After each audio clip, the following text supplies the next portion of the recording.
All right, Leon. We were on tape number 10.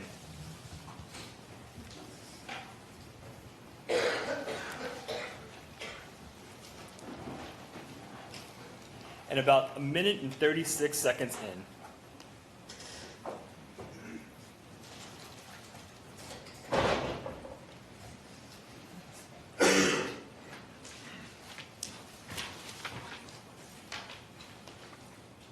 Yes. Yeah, she is pretty hysterical right now. She's crying and all that shit. But I need an answer. Dude, here, I mean, you let her go. She's gonna go talk. Okay? That's. I don't know. I mean, I don't know if she will or she won't. That's. She told her that she got a decision to make right now. Come. what's going on here, Leon? It was overwhelming, the whole situation. At this time, Your Honor, I'll pass the witness. Thank you, Judge. Mr. Jacob, you talked about on direct just a second ago that the reason why you went to Tom Thurlow and not your mom is because you didn't want to bother your mom. Is that right? I don't believe those are my words. Well, you said you didn't want to bother your mom, correct? That wasn't my complete statement. Okay. Did you go to your mom? I spoke to her briefly about it. And she didn't want to help you, did she? We had several conversations about it, and she did not want to be involved because of her closeness to this situation. Well, that's not really true, right? The reason why she didn't want to be involved in this is because she thought that the way that you were behaving was stupid, in her words, correct? Judge, may I approach the witness? You may. I want to show you what's been entered into evidence as State's Exhibit number 62. If you would, Mr. Jacob, take a look at this bottom mark for you.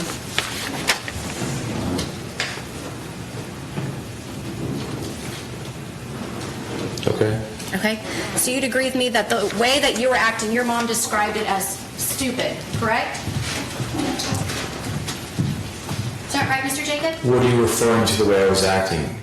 Well, you asked your mother, hey, call me. I want this girl finished. You remember texting that to your mom? No, I don't, but you have Judge, it may right. I You have it have right the there, so I have to say it happened. Well, you don't have to say anything. Let me show you what I've entered into evidence as State's Exhibit number 62, if you'll take a look at that.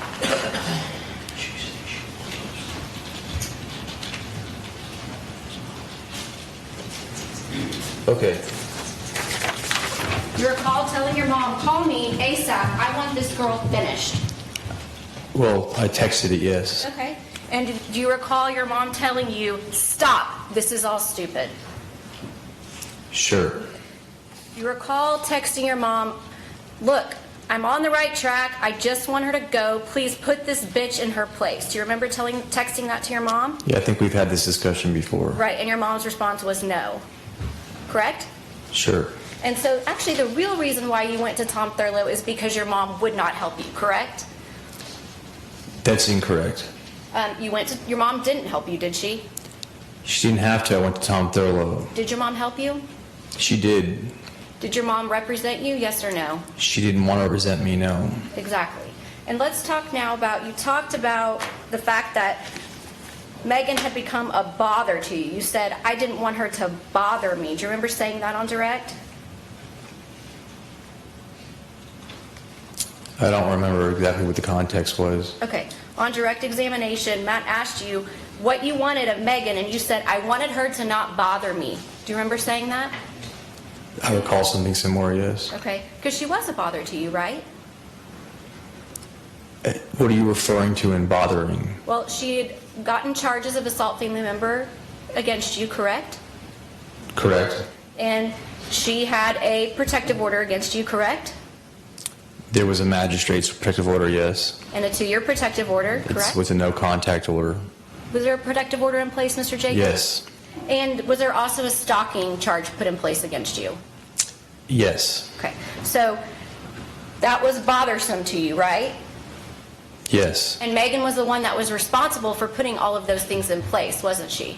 Yes. She was the one that went to the police about the original assault family member case, correct? Yes. She's the one that went to the 2-year protective order hearing and got a protective order, correct? she got a no contact order, but yes. And there was also a 2-year protective order put in place as well, correct? That's an answer. There was also a 2-year protective order put in place as well, wasn't there? To my knowledge, it was a no contact order. May I approach the witness, Judge? You may.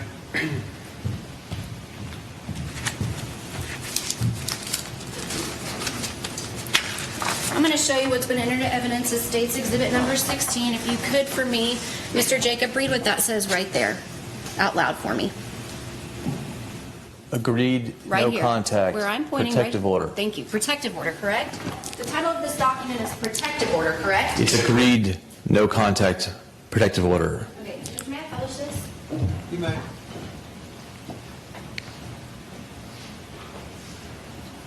Right here. I understand that. Mr. Jacob, wait for my question if you would.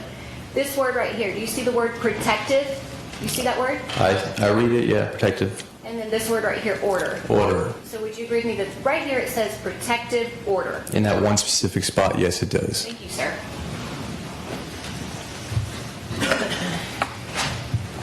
You talked about the fact that you felt a lot of pressure by these people. That's what you said on direct. A lot of pressure. Do you remember saying that? Yes, Okay, but you would agree with me that after the Olive Garden meeting, you were actually the first person who initiated an additional call with Javier, weren't you? You actually called him that night, didn't you? I did. Right, so at no time in between the meeting at the Olive Garden and that first initial call to Officer Duran do you say, I'm out, do you? No, So you're not so scared and fearful of him that you're concerned about initiating contact with him, are you? no. You call him, right? I just answered that, yes. And the reason that you call him is because you want to make sure that he's going to take care of Mac. Isn't that right? Sure. In fact, your words to him are, I want this shit dealt with, Okay, in regards to Mac, correct? correct. And when you tell the members of this jury that you didn't know what was going to happen to Mac, again, that's not exactly true, is it? Because you had the conversation with Officer Duran at Olive Garden, didn't you? Can you refresh my memory, please? You bet. Valerie stated, when talking about Mac's vehicle, a Land Cruiser. Undercover officer says, a Land Cruiser.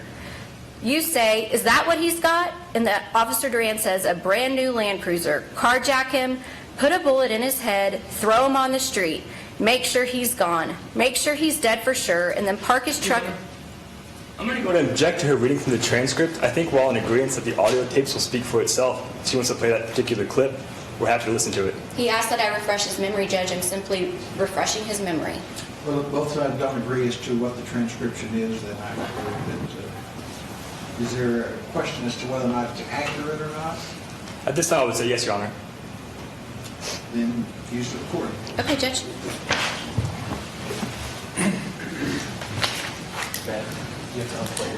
Oh, yeah. Sorry.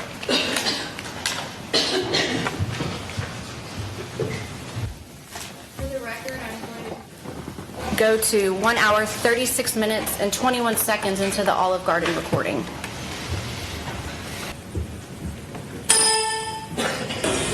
She's decided that she wants her ex to be gone. So it will be a charge of $10,000. She brought up a good point, so it won't look so suspicious. It doesn't have to be all paid at once. I trust you. So there will be a $10,000 fee. It'll be robbery. She says she drives a new 4Runner, a Land Cruiser, a brand new Land Cruiser, carjack him, put a bullet in his head, throw him on the street, make sure he's gone, make sure he's dead for sure, and then some park his truck for one of the apartment complexes, one of the shitty apartment complexes. When can I expect the first payment? And SAT will probably take the money, or I could take the money.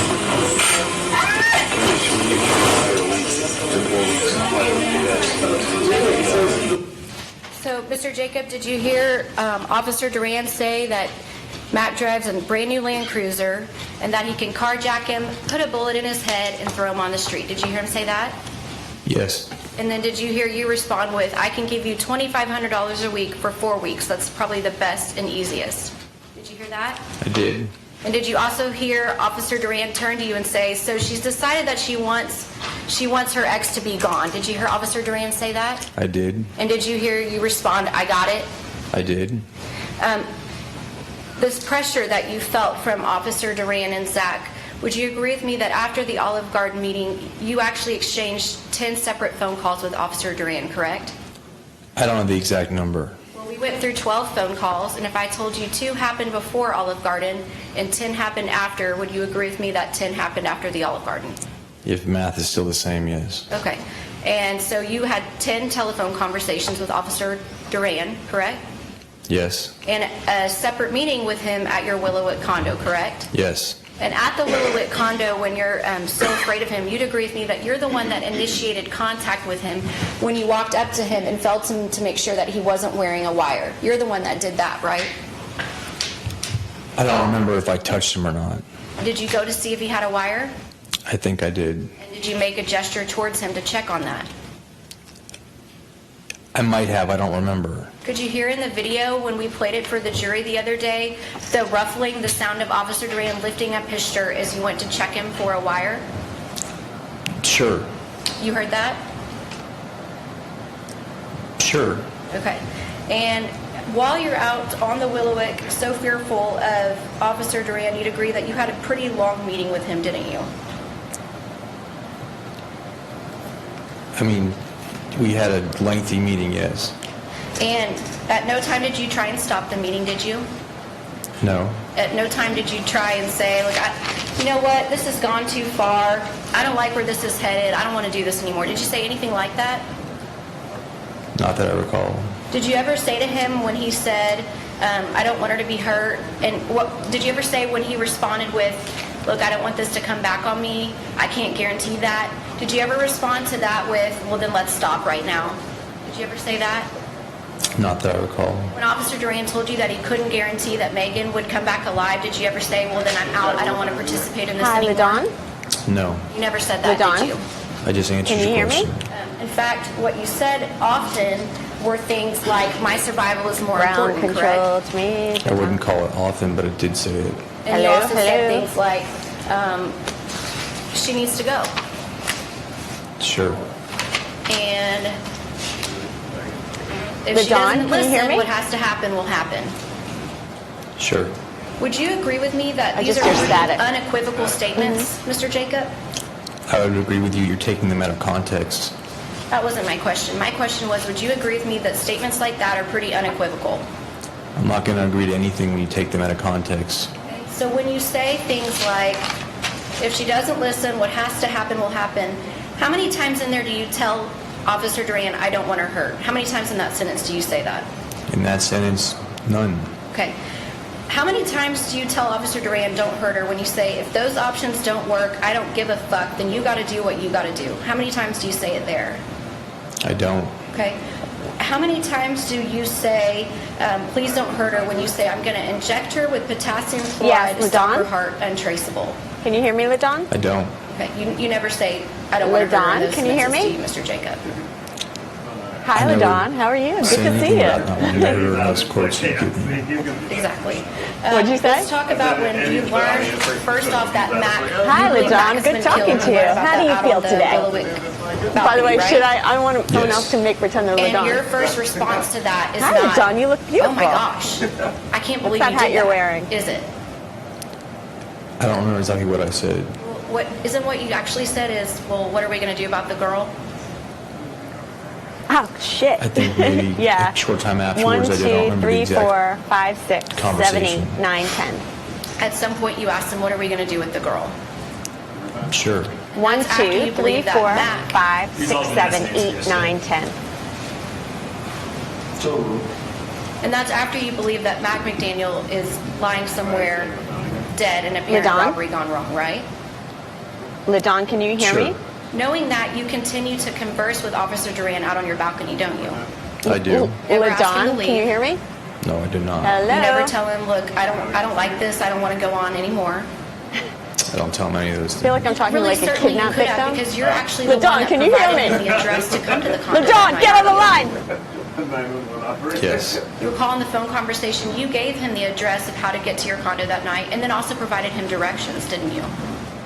I did. If you were so concerned LaDawn, can you about hear things me? going south with Megan, then why didn't you just stop it right there? Because you had the opportunity, didn't you? Are you referring to him before I Can gave the someone address hear to me him? on the thing? I'm saying you could have stopped things right there, couldn't you have? Stop things where? At what point in time? You're talking about giving him an address, and then you're asking if I could stop them there and then, or is it on the balcony? Well, really, any of those times you could have stopped it, right? I guess. I mean, no one's like pulling your arm or holding a gun to your head making you do this, are they? No.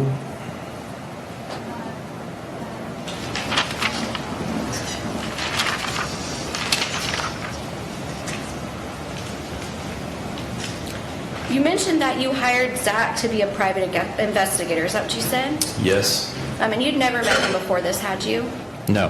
And you, your story to the jury is that you paid him $25,000 to help Megan relocate. Is that right? That wasn't my story to him, to the jury. Well, what did you pay him $25,000 for? I think you're mixing up my testimony with your expert forensics banking testimony. How much money did you pay Zach? I paid him $2,500 to start, plus an additional $5,000 payment, which would make it $7,500 total. I paid him an additional $5,000 plus dollars for moving expenses for Megan, plus a first class plane ticket that he showed me a receipt for. I gave him an extra $200 and something on that, so I gave him $1,000 for that. And I gave him a $10,000 payment in order to give to Megan. So to answer your question correctly, I gave him a total of $7,500 to do the job that I hired him to do.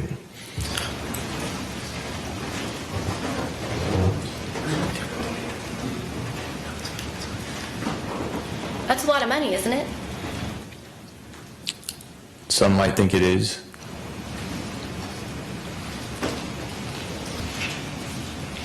Do you recall telling Officer Duran that the reason why you couldn't go through with this yourself is because of the implications? There was a lot of things I told Officer Duran. I may have said that. You don't remember saying that? You need to restate your question and put it into context. Do you recall telling Officer Duran, I couldn't do this myself because of the implications? If you say I said it, I'll have to take you at your word. If it's in the recording, you certainly wouldn't disagree with the recording, right? No.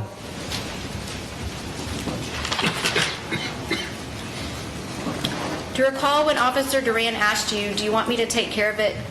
I guess earlier on redirect, your attorney asked you to listen to a portion of the audio where Officer Duran says, do you want me to take care of it myself? Do you remember him saying that?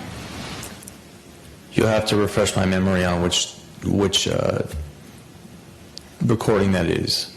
On one of the phone conversations. When he I know asked- what you're referring to. We went through 10 of them.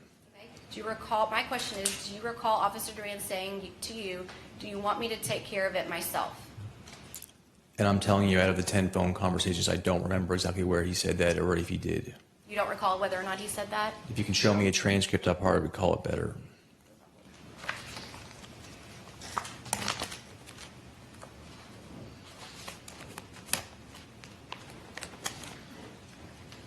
Right here.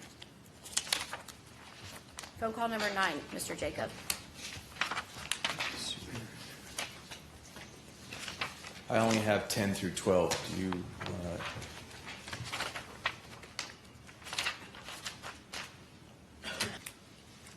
Judge, may I approach the witness? Can I check a quick kind of compare our transcripts to verify the authenticity and accuracy of her story? That's fine.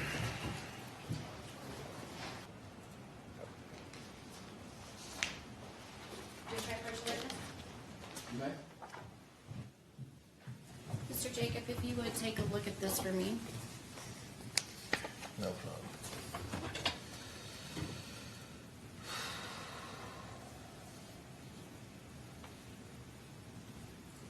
I'm assuming he starts and I respond. Correct. Okay, do you want me to take care of her myself? Do you recall, does that help refresh your memory? Yeah, it says it here. Okay. So Officer Duran asked you that question. Do you want me to take care of it myself? Do you remember that? I do.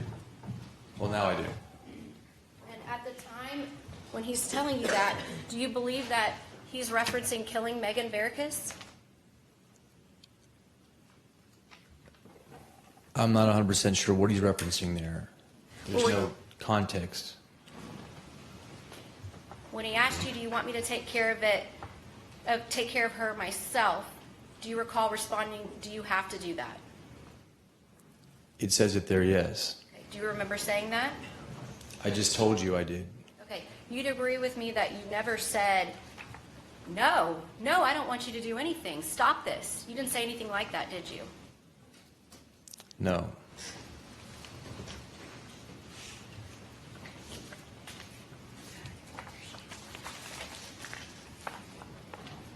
Do you recall telling Officer Duran, when thinking and believing that he has Megan Veracruz bound, tied up with duct tape, etc., do you remember asking Officer Duran, do you think I should come talk to her? Do you remember saying that? I do. And him responding to you, I don't know if talking to her is going to do much at this point. Something like that, yes. You remember saying something like, does she understand what's going to happen to her if she doesn't leave? I think I already answered that question with my attorney, but yes. Well, I'm asking you now. Does she understand what is going to happen to her if she doesn't leave? Do you remember saying that? I do. Your attorney talked to you a lot about this email, so let me ask you that. You wanted an email to help you with your assault family member case, correct? Sure, yes. Okay. And Judge, at this time, state offers, what number are we on?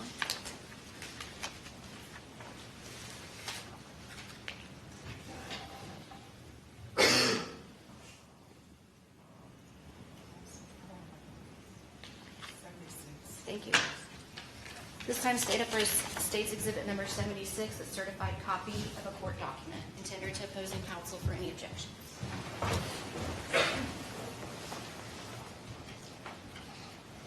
No objection, Your Honor. 36 is next exhibit admitted. Now, you told Officer Duran that you wanted him to send an email from Megan Veracruz's phone to your email account. Is that right?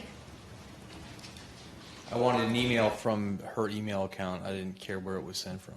Okay. And you gave him some instructions on what you wanted that email to say, didn't you? I believe we had a discussion about sort of what it should say. Right. Because Officer Duran, in order to send you an email according to what you wanted, you were going to have to give him some instructions about what the content needed to be, right? I think we vaguely had a conversation about that. It's not on tape, but we had a conversation at some point about that. And what your plan was is you were going to take that email and take it to your lawyer at the time, Stacy Bond, for her to present to the court where your assault family member charge was pending, right? I testified before that I really wasn't sure what I was going to do with it, but that's vaguely sort of the gist, yes. Well, your plan was to send it to Stacy Bond, correct? Yes. And your plan was not to open it, right? Yes. To provide it to Stacy Bond and let her know that Megan had sent you an email, right? Yes. And then she in turn would provide that to the court, correct? I don't know what she would have done with it. I'm not a lawyer. Well, you certainly hope that that email would go a long way in getting your case dismissed on that assault family member, right? I don't know if I'd hoped to go a long way. I just thought it might make a difference. It might help it get dismissed? Yes. So your hope was that maybe Stacy Bond would present that email to the court and it would help your case go away, right? I think you've already asked that question. You've already asked that question. Okay. And you'd agree with me that if she presented that email to the court, that would be false evidence, right? Sure. I'm not a lawyer, but yeah, it sounds like it'd be false evidence. Right, because Megan didn't write that email, did she? I don't believe so. That wasn't part of the plan, was it? What plan are you referring to? Having Javier send an email to your email address from Megan. What do you mean it wasn't part of the plan? We had a discussion about it. Mr. Jacob, my question to you is, did you want Officer Duran to send you an email? Yes or no? Yes. You mentioned at the end of your testimony that you were a roller coaster of emotions when Sergeant Quinn came to your condo that night. Is that fair? That's a fair assessment. And we had an opportunity to view Valerie on that video go back in the back hallway and retrieve you. Is that correct? You did not see her retrieve me. She just went back in the hallway and I came out sometime later. So it's fair to assume that she went and got you and brought you back out, right? Yes. And your lawyer on a directive, you mentioned that Valerie went to get you because you were sleeping, right? That was the assumption, yes. Were you sleeping? I don't believe so. Well, you don't believe so, or you weren't? I wasn't. And so she went to get you, and we see on video you come out, correct? I did. And you would agree with me that no time on that video do we see you cry at all, right? That's true. The only emotion that we see coming from you is shock at the fact that you're being arrested, right? You can characterize it any way you wish. Well, you were certainly surprised, weren't you? Yes. I pass the witness. Briefly, Your Honor.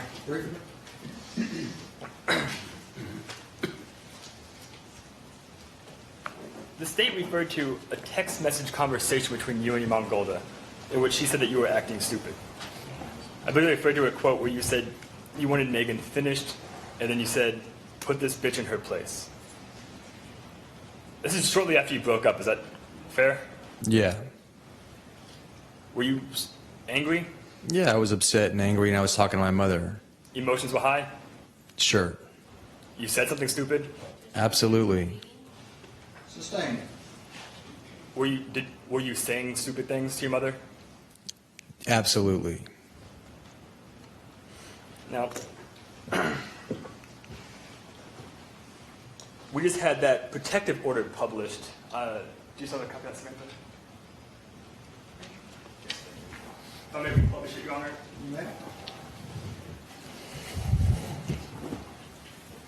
Now, I know it says protective order here, but what does it say right here, Leon?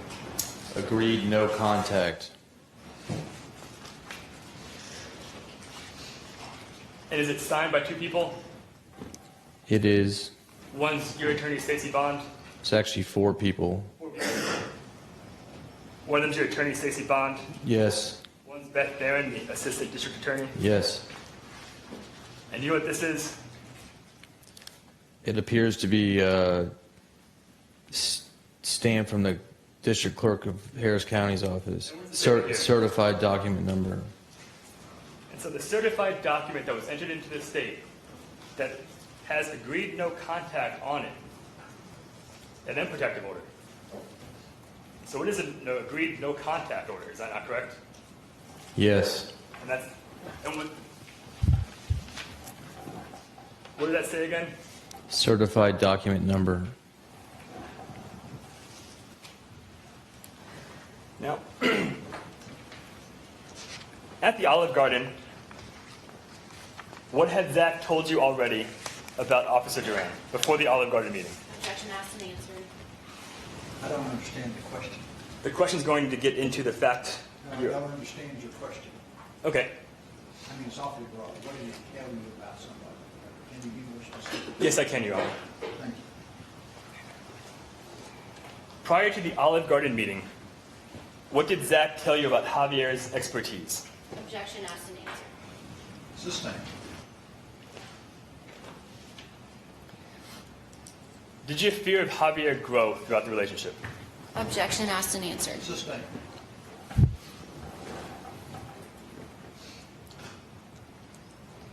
When Javier came over to the Willowwick apartment, was he armed?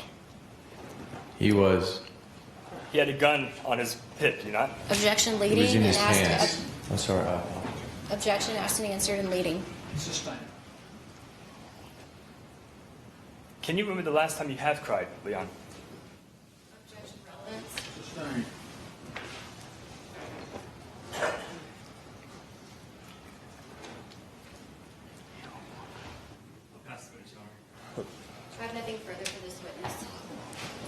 everybody 5-minute break, please. Going to rest? We rest, Your Honor. Is the state planning to? To rest behind, yes. You've got a Resting roll? place. No. Yes, sir. You're going to rest? Yes. Let's talk about the charges. Come be seated. All right, thank you all. Please be seated. From the defense, call your next witness, please. At this time, Your Honor, the defense rests. What says the state? Resting closed? State. Ladies and gentlemen, both sides have rested and closed, which means they have presented all the evidence they are going to present in the guilt innocence phase of the trial. It's time for me now to read you the court's instructions, which you'll have with you when you deliberate. Once I've read these instructions, we'll have arguments of the attorneys. The state, having the burden, has the right to go first and can reserve some of the time that I've allotted them to respond to the defense attorney's arguments. Once both sides have completed arguments, you'll go back to the jury room and commence your deliberations. These are two cases, as you know. As I told you in voir dire, you can find the defendant not guilty of both charges. You can find the defendant guilty of both charges. You can find the defendant guilty of one and not of the other. But your vote and verdict must be, of course, unanimous. Both charges are somewhat lengthy, and because of such, I am not going to read both charges to you. I'm going to read one charge because it is exactly the same as the other charge, save and except for the person who's indicated to be the complainant in the charge. So with that, let me read you these instructions and we'll have arguments of attorneys. This is cause number 1543812, State of Texas versus Leon Philip Jacob in the 263rd District Court of Harris County, Texas, the January term, AD 2018. Members of the jury, the defendant Leon Philip Jacob stands charged by indictment with the offense of solicitation of capital murder alleged to have been committed on or about the 8th day of March 2017 in Harris County, Texas. The defendant has pleaded not guilty. A person commits the offense of solicitation to commit capital murder if, with intent that a capital murder be committed, he requests, commands, or attempts to induce another to engage in specific conduct that, under the circumstances surrounding his conduct as the defendant believes them to be, would constitute capital murder or make the other party to its commission. Our law provides that a person commits the offense of murder if he intentionally or knowingly causes the death of an individual. Our law provides that a person commits the offense of capital murder if he employs another to commit the murder for remuneration. Remuneration means payment by one person to another in compensation for a specific service or services rendered pursuant to an agreement. A person acts intentionally or with intent with respect to the nature of his conduct or to a result of his conduct when it's his conscious objective or desire to engage in the conduct or cause the result. A person acts knowingly or with knowledge with respect to the nature of his conduct or to circumstances surrounding his conduct when he is aware of the nature of his conduct or that these circumstances exist.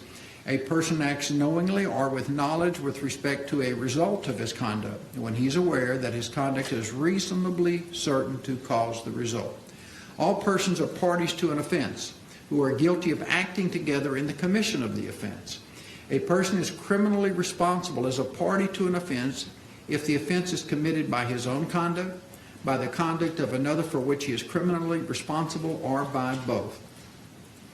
A person is criminally responsible for the offense committed by the conduct of another if, acting with intent to promote or assist the commission of the offense, he solicits, encourages, directs, aids, or attempts to aid the other person to commit the offense. Mere presence alone will not constitute one a party to an offense. Now, if you believe from the evidence beyond reasonable doubt that in Harris County, Texas, the defendant, Leon Philip Jacob, heretofore on or about 8th day of March 2017, did then and there unlawfully, with the intent that the offense of capital murder be committed, request, command, or attempt to induce J. Duran to engage in specific conduct, namely the murder for remuneration of M.V. And in the other indictment, ladies and gentlemen, it just says the murder for remuneration of M.M. Otherwise, both charges are identical.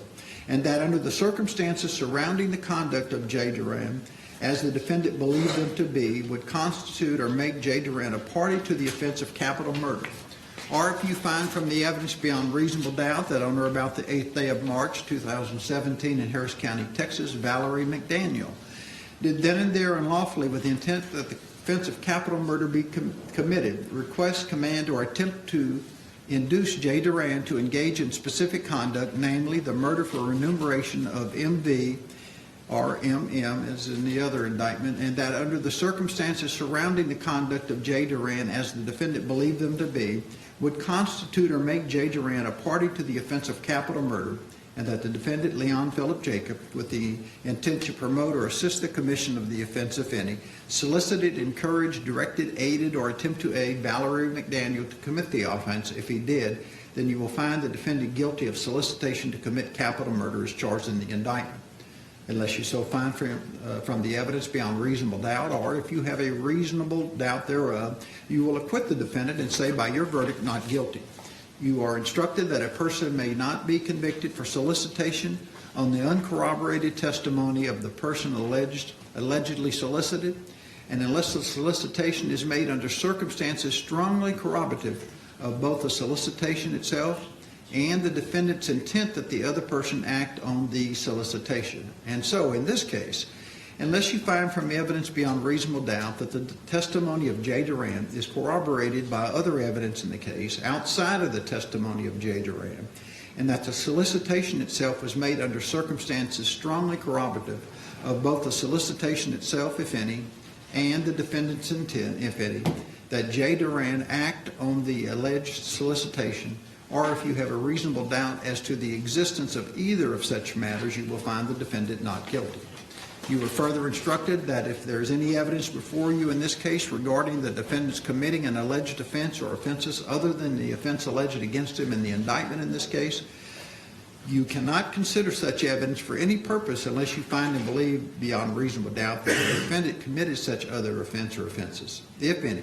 And even then, you may only consider the same in determining the motive, opportunity, intent, preparation, plan, knowledge, identity, or absence of mistake or accident of the defendant, if any, in connection with the offense, if any, alleged against him in the indictment, and for no other purpose. A grand jury indictment is a means whereby a defendant is brought to trial on a felony prosecution. It is not evidence of guilt, nor can it be considered by you in passing upon the question of guilt of the defendant. The burden of proof in all criminal cases rests upon the state throughout the trial and never shifts to the defendant. All persons are presumed to be innocent, and no person may be convicted of an offense unless each element of the offense is proved beyond reasonable doubt. The fact that he has been arrested, confined, or indicted for, or otherwise charged with the offense gives rise to no inference of guilt at his trial. The law does not require a defendant to prove his innocence or produce any evidence at all. The presumption of innocence alone is sufficient to acquit the defendant unless jurors are satisfied beyond reasonable doubt of the defendant's guilt after a careful and impartial consideration of all of the evidence in the case. Prosecution has the burden of proving the defendant guilty. It must do so by proving each and every element of the offense charged beyond reasonable doubt, and if it fails to do so, you must acquit the defendant. It is not required that the prosecution prove guilt beyond all possible doubt. It is required that the prosecution's proof excludes all reasonable doubt concerning the defendant's guilt. In the event you have a reasonable doubt as to the defendant's guilt after considering all of the evidence before you in these instructions, you will acquit him and say by your verdict, not guilty. You are the exclusive judges of the facts proved, the credibility of the witnesses, the weight to be given their testimony, but the law you shall receive in these written instructions, and you must be governed thereby. After you retire to the jury room, you should select one of your members as your foreperson. It's his or her duty to preside at your deliberations, to vote with you, and when you have unanimously agreed upon a verdict, to certify to that verdict by using the appropriate form attached hereto, signing the same as foreperson. During deliberations in the case, you must not consider, discuss, nor relate any matters not in evidence before you. You should not consider nor mention any personal knowledge or information you may have about any fact or person connected with the case which is not shown by the evidence. No one has any authority to communicate with you except the officer who has you in charge. After you've retired, you may communicate with the court in writing through this officer. Any communication relative to the cause must be written, prepared, signed by your foreperson, and shall be submitted to the court through this officer. Do not attempt to talk to the officer who has you in charge or the attorneys or the court or anyone else concerning any questions you have. Your sole duty at this time is to determine the guilt or innocence of the defendant under the indictment in this cause and to restrict your deliberations solely to the issue of guilt or innocence of the defendant. Your verdict must be a unanimous vote of all members of the jury. Following arguments of counsel, you will retire to consider your verdict. This has been signed by me, Jim Wallace, Judge of the 263rd Criminal District Court. Attached to these instructions, ladies and gentlemen, is a one-page verdict sheet for your consideration. That reads as follows. Verdict. We, the jury, find the defendant Leon Philip Jacob not guilty. Should this be your unanimous verdict, your foreperson would sign in the space that's been provided. Your second option, we, the jury, find the defendant Leon Philip Jacob guilty of solicitation of capital murder as charged in the indictment. And once again, if this be your unanimous verdict, your foreperson would sign in the space that's been provided.